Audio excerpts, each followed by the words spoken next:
Hey everybody, welcome back to the family channel. Hi. We hope you guys are having a fantastically awesome day so far, and we hope you had an amazing weekend.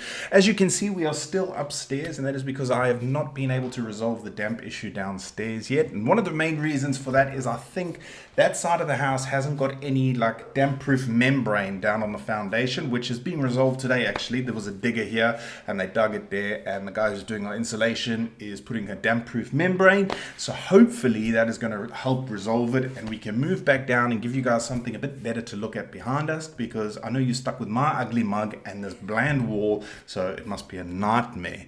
Today we are reacting to 10 quiet and charming waterfront towns in the USA, and that is because Kat and I have been speaking a lot recently about what we want to do with our retirement one day. We're starting to plan for the future. You know, with everything that's gone on in the last month, I think sometimes you take things for granted, don't you? You think nothing's going to go wrong, and then something like this happens, and it's a massive wake-up call. So Kat and I have been chatting. We were like, we want somewhere quiet, a bit of water, maybe a bit of land. A bit more water. Yeah, a lot of water, a bit of land. I actually said to Kat today though, I love water. Water makes me happy, doesn't it? Whenever I'm downstairs with the fish and that, I'm just in a happy place. I love water and all the life underwater. And so, yeah, I can't wait for our retirement one day. Yeah, it'd be lovely, even though it's still got like a few years. Yeah, a couple of years. Let's see. Maybe we'll win the lotto or something. Yeah, you never know. Yeah. And we'll get that nice beach house. Oh, yeah. So we're going to be checking this out. But before we get into today's video, Kat wanted to say a couple words in response to our update video. She said I needed to remind her before we filmed today, which I did.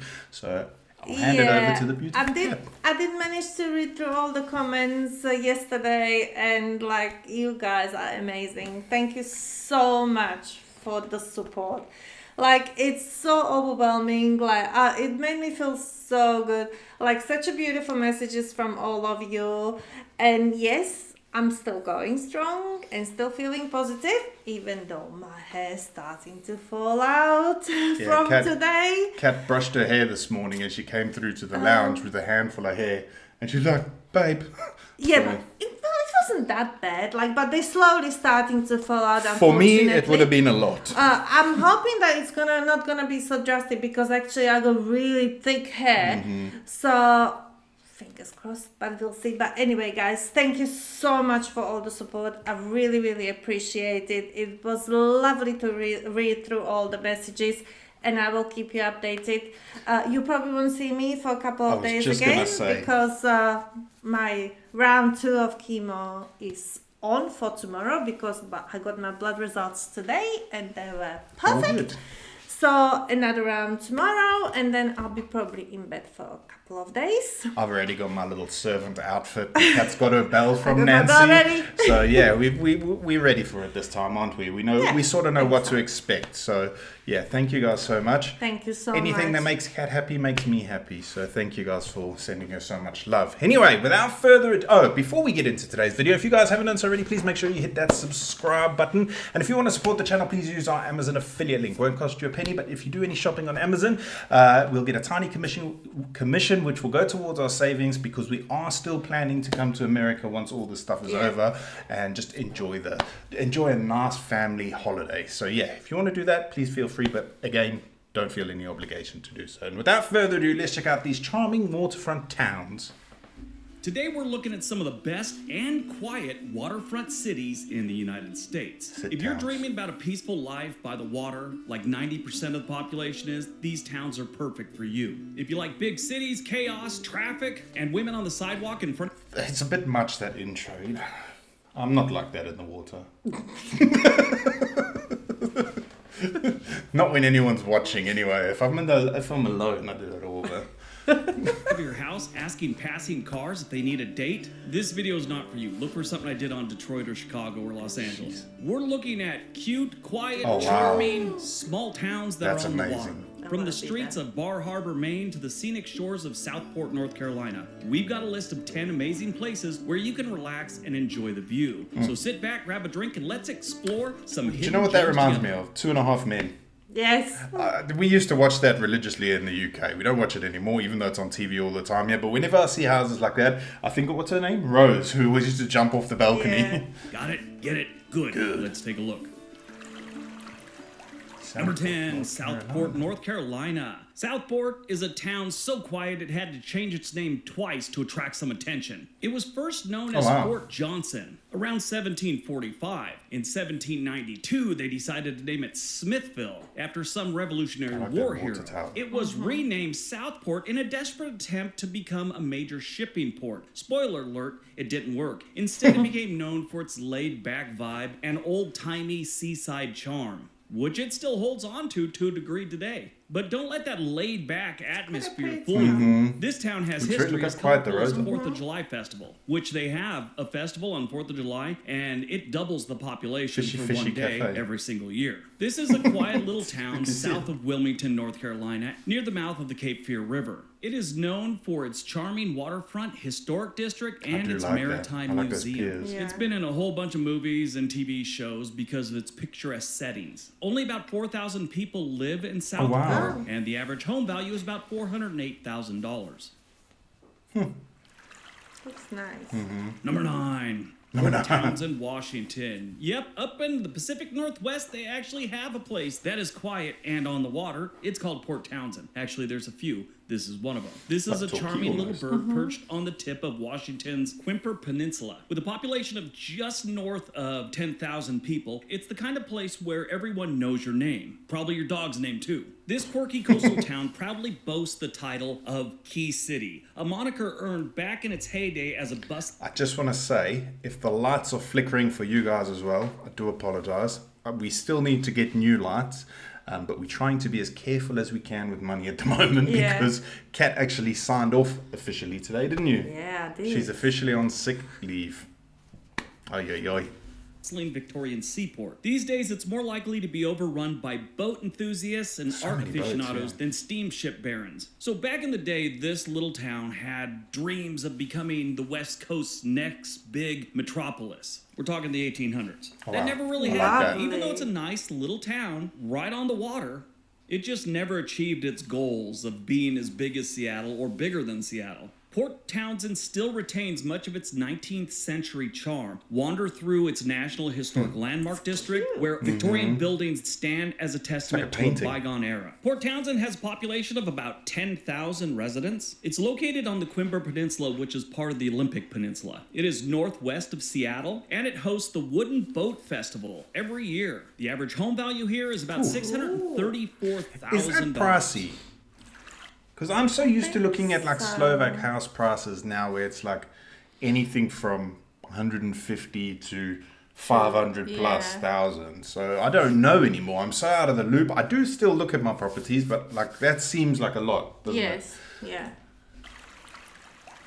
Number 8, Buford, South Carolina. Buford, South Carolina is a charming little city with a name that sounds oddly familiar to its North Carolina counterpart. This coastal gem, nicknamed Queen of the Carolina Sea Islands, was established in 1711, making it South Carolina's second oldest city. It's a place where history practically drips from the moss-draped trees. I love that got a moss. storied past. What is that? Old man's beard or something? I love that. Whenever I watch like Louisiana and where they go in the swamps, it's beautiful, eh? Yeah. It's so beautiful. I love trees like that. We wanted to get some weeping willows for our garden, didn't we? And I might be able to hire that digger or get that guy. I spoke to Miro, the guy who's doing our insulation today, and his neighbor came with his digger. So there might be a pond coming soon, hopefully, if we can figure it out some way. I'm not in a rush to do it, but we can get some of those trees. European explorers, Native American tribes, and even a brush with the Spanish Empire. It was once a shipbuilding hub and later became a favorite hangout for wealthy planters. During the Civil War, Buford was an early Union stronghold that played a crucial role in the Reconstruction era. After a rough patch in the early 20th century, thanks to a hurricane and a giant fire, Buford bounced back and is now a beloved tourist destination. It's a city that's not afraid to embrace its history and its charm and character. Kind of makes it a southern treasure. They host the annual Buford Water Festival, celebrating the history's maritime heritage. In case the word annual didn't tip you off, they have it every year. They have a population of about 13,000 residents, and according to Zillow, the average home value is about $465,000. Mystic. Number 7, Mystic, Connecticut. Good. Mystic, Connecticut is a strange little village born from seafaring folk. Once upon a time, Mystic, Connecticut was a bustling heart of shipping, churning out over 600 ships in 135 years. That's like a maritime factory with a side of clam chowder. Julia Roberts used to work at a pizza place here. Yeah, she fell in love with some rich guy. It was really strange. Wait, never mind. That was a movie called Mystic Pizza. If you ever get a chance to watch it, it's about this town. You got me going. Not about the town. It's the backdrop for the movie. Actually, a cute little rom-com. Today, Mystic has swapped its shipyards for a sprawling maritime museum, Mystic Seaport, where you can admire the Charles W. Morgan, a majestic whaling ship that likely saw more ocean than most sailors ever will. Before the English settled, the Pequot people ruled the land, only to be defeated in the brutal Pequot War. After that, it was a free-for-all of land grabbing and boundary disputes, like a real-life game of Monopoly with higher stakes. Yet despite the early drama, Mystic flourished, becoming a hub of trade and education. So next time you stroll along the Mystic River, remember you're walking through centuries of history. Yeah. I don't know whether it's that busy or it just looks quite cluttered. Yeah. Not cluttered is probably the wrong word. I'm trying to. Yeah, I know what you mean though, because I'm looking at it. I'm like, I wonder how the traffic is there. I drove through there years ago. We spent a couple hours there. It was a really nice place. My friend Tripp put his forehead into a young girl's belly. He was tripping and basically headbutted her in the belly. Knocked the wind out of her. We thought he broke some ribs, but ended up being okay. And no, we weren't drinking. We were actually on our way to go drinking. I always remember the look on that poor girl's face. She was probably like 13. We were, I think, 19, 20 at the time. Total accident. Felt so bad. He was embarrassed and she was in pain. Anyway, Mystic is a cute little town. Nice place to go on the weekend or whatever, and I think it's a great place to live. Statistically, it's pretty good. Mystic has a population of about 4,200 residents. Now, according to Zillow, the average home value is about $383,000. Well, we were wrong, and it's the cheapest property prices so far. We were wrong about it being one of the busiest. Why is it looking so busy? I think it's because it's quite like close together. For everyone who said they missed the cats when we were up here, here's Ginge coming for a visit. She doesn't really like to be picked up. She does things on her terms. But yeah, so Talking cats? Oh yeah, don't. We had a new kitten come into our garden. He's not here at the moment, thank goodness. No, but he comes like during the day and sleeps with us. Like in here, and he literally just made himself at home. But we think he's a neighbor's cat, so we are expecting him tonight soon, for another visit. We don't want any more. I really don't want any more, especially because I don't know if he has or I'm just being paranoid. I can already smell cat wee. Yeah. And he's a tomcat as well, and he's not being neutered, so he'll spray, and I don't need that. Yeah, he's very young. But still, I just don't want to deal with all that again. Our cats are good now, sort of. That, I think, is a little misleading. They have a lot of modular homes or trailer homes, whatever you want to call them, that are going for around $125,000, and then they've got a lot of vacant lots in the area. Obviously not downtown, on the outskirts. I think realistically, if you want to buy something decent, just by poking around on Zillow, and it's not a modular home or an empty lot, probably gonna be closer to $600,000 on up. Oh, wow. Beautiful little town though. One other thing about It's got a Mystic, cool flag. aquarium, and it's known for its beluga whales and sea lion show. Geek. Number 6, Gig Harbor, Washington. Gig Harbor is right outside of Tacoma on the way to Bremerton, Washington. Living in Gig Harbor is like being in a perpetual postcard. Wow. The views are so ridiculously gorgeous, it's hard to take a picture without getting one of 3 things in the picture: a seagull, a tree, or water. One knock against them is the Narrows Bridge. You get on this bridge and the traffic moves so slow sometimes you feel like the bridge is longer than it actually is. This isn't the original one. The original one actually collapsed in 1940. There's some famous footage of that. The wind was blowing so hard, this thing started looking like a piece of Twizzler licorice. Oh my God, there's you a kinda car put up in with the there. bridge. Watch the car. This thing started looking like a piece It's of a car, Twizzler no? licorice. But you kind of put up with the bridge. Can you imagine being on that bridge? That's from wind. Oh man, and I moaned about the wind the other day, but that was nothing. Because you're just surrounded by lush forest and water. This is a town that loves its boats more than its cars, and where the biggest dilemma is choosing between fresh seafood or a wood-fired pizza for dinner. Gig Harbor might be a tad slower than, let's say, Tacoma or Seattle. Might be a little maritime obsessed, but it is definitely more scenic. Gig Harbor has a population of about 12,000 residents, and the average home value is right around $900,000. They also have a pretty good festival. No surprise there, is it? Yeah, I'm not surprised by the price, but that's That's stunning. unless property values go up here and we sell our house and we become rich, Gig is Yeah. off the cards. Yeah. Maybe we can just stay in a tent. The annual Maritime Gig Festival, celebrating its maritime heritage. Sturgeon Bay, that sounds cool. Number 5, Sturgeon Bay, Wisconsin. Sturgeon Bay has that classic small town charm with friendly locals, cute shops on 3rd Avenue, and plenty of coffee spots to fuel your lakeside wanderings. Summer's a whole nother level of awesome, with boaters filling the bay, tourists browsing the galleries, and everyone soaking in the sunshine. Is that a lake? Sturgeon Bay isn't just a summer fling. So big. It gets bitterly cold here, but that's what coffee and Not hot for cocoa you. was made for, right? No matter the season, though, this is a cute town. Nice, quiet, relaxing. If you're looking for it on a map, it is to the northeast what of the heck Green are Bay on that those? peninsula there. It sits on... Are those the ones that the containers go on? Yeah, I'm sure that. I've never seen one without containers on. I didn't realize they look like that. What the heck? They I've look never seen one with... scary, don't they? Yeah, when you get close to them.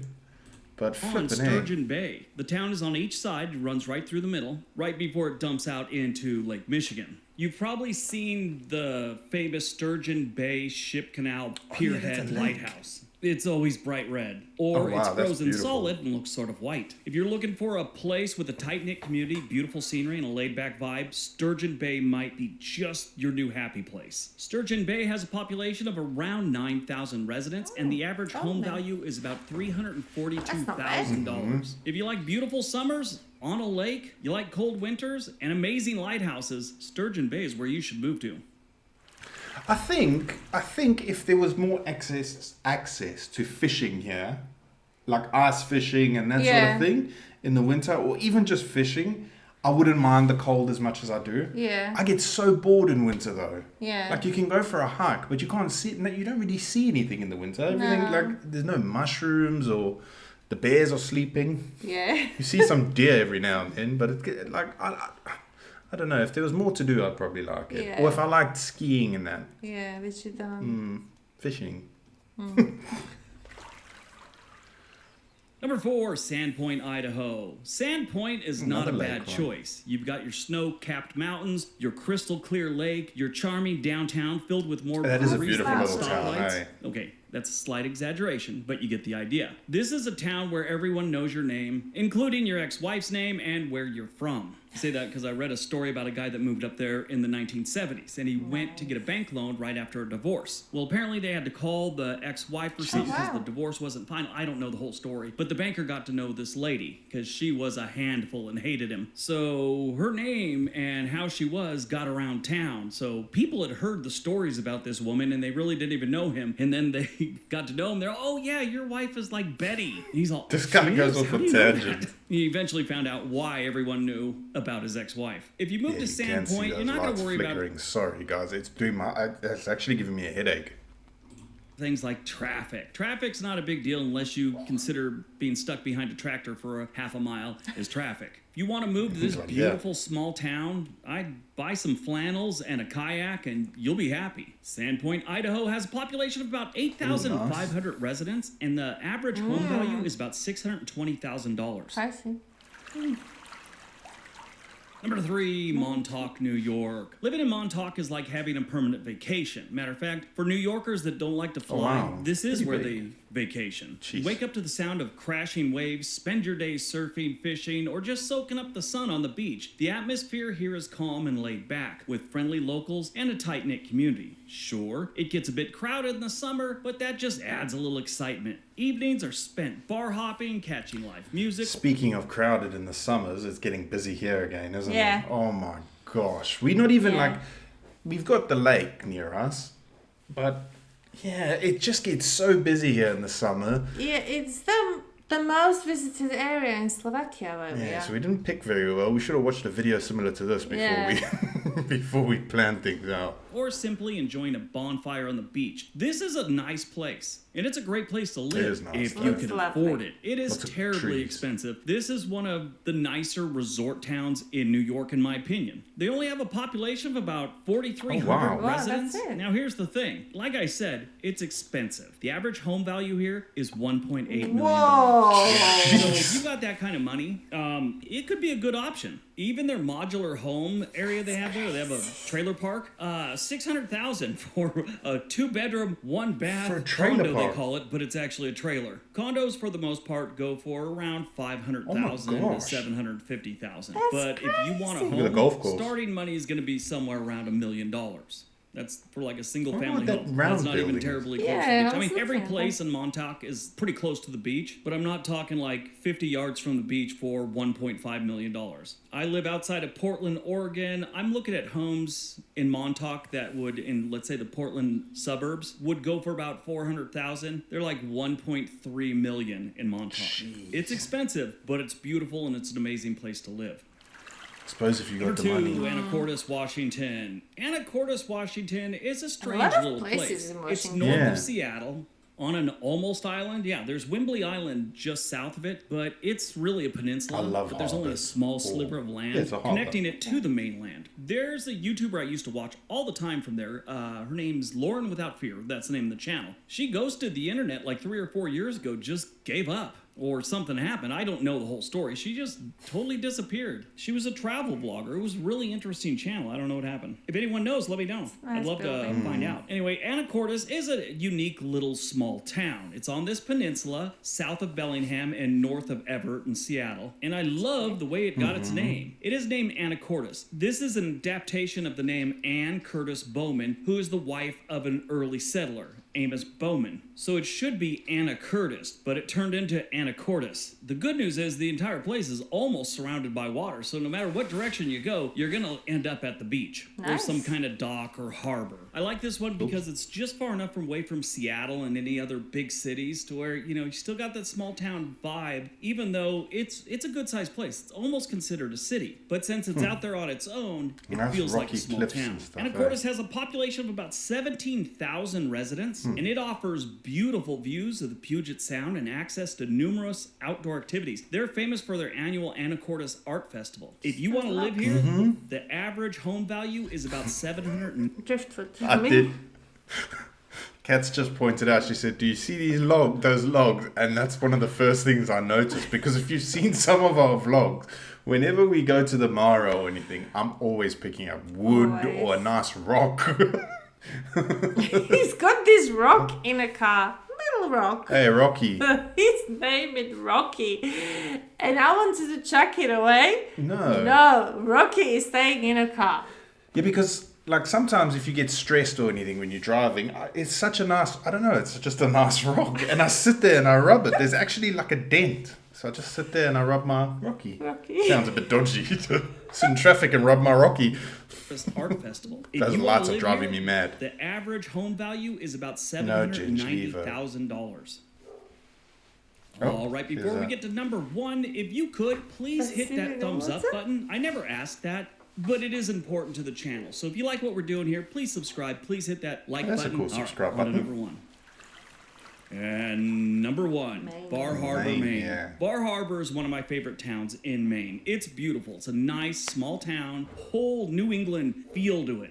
It is in New England, so yes, that should be a thing, but this is like where you could film I a love that movie picture. based around a love story in New England. cute I will be little in town. Bar Harbor in exactly 63 days, and we'll Nice see how much fishing off it's the rocks. changed in the last 15 years or so. Bar Harbor is on Mount Desert Island, and it's the gateway to the Acadia National Park. It's known for its stunning coastal beauty and lobster fishing industry. They offer whale watching Oh, wow. tours here. Yeah, they also have Cadillac Mountain, which is the highest point on the East Coast. If you've never been whale watching, there's a couple good places to go see whales. Maine, the East Coast, they have some whales, but if you really want to see whales, go to Alaska or go to the Pacific Ocean. California has them all the time during the migration. But you can go whale watching here, and it's pretty interesting. New England has quite a history of whaling. If you want to live in Bar Harbor, Maine, they've got a population of about 5,500 That's it? people. If you want to live in Bar Harbor, the average home value is about $695,000. This one's worth that. I tell you what, That's today. Looks nice. yeah, I tell you what though, like you've seen those, how did that cat get up there? Sorry. You've seen those like Instagram versus reality things. When you see photos that look so good like that, you've got to sometimes think, is it really like that? Because remember, we thought, where did we go? In Cornwall.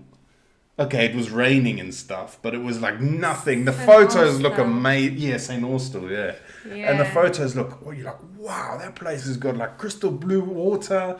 And then you get there and it's just grey and dull. Yeah, it wasn't dirty and but there was, where was your, I think the last one had to be my favourite, Maine.